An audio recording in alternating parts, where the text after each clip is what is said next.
Nel cuore di Roma, una bambina dai capelli scuri correva nei vicoli stretti, stringendo forte la mano della madre. Il profumo del pane caldo si mescolava alle voci dei mercanti e alle risate dei bambini. Un giorno, però, la casa si fece silenziosa. La madre chiuse gli occhi per sempre, lasciandola piccola senza il calore delle sue carezze. Poco tempo dopo, anche il padre volò via, portando con sé l'ultimo pezzo di quel mondo che un tempo era pieno di amore. Rimasta sola, la bambina trovò rifugio tra donne dal cuore gentile.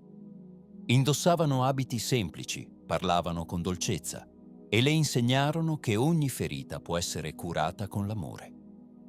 In quel luogo fatto di preghiere e mani operose, sentì nascere un desiderio profondo, una voce silenziosa che parlava direttamente al suo cuore. Sentiva che la sua strada era scritta nei passi di chi dona senza chiedere nulla in cambio.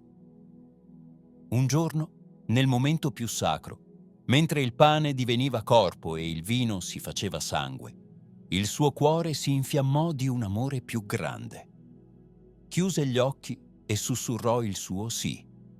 Voleva dedicare la vita a chi soffriva, voleva portare luce dove regnava il buio.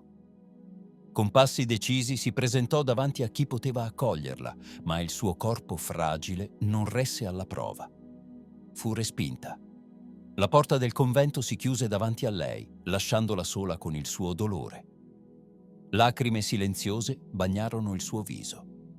Forse non sono degna, pensò. Ma il cielo aveva scritto per lei una storia diversa. Incontrò un uomo dal volto segnato dal tempo, ma con occhi pieni di speranza.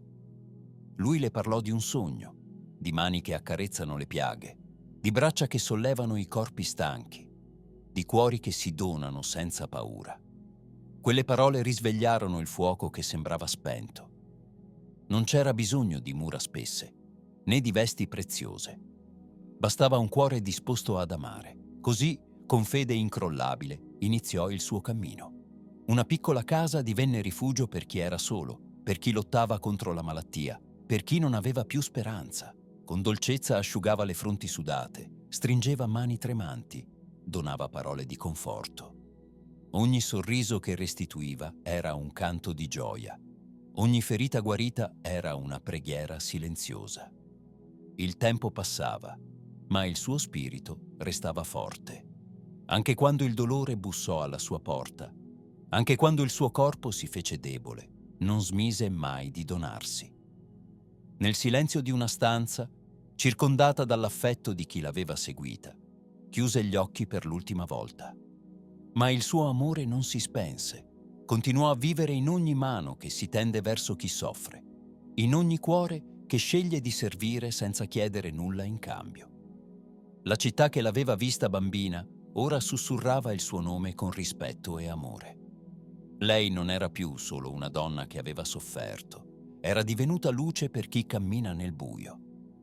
Il suo esempio continua a brillare, come una stella che guida i passi di chi sceglie di amare oltre ogni ostacolo.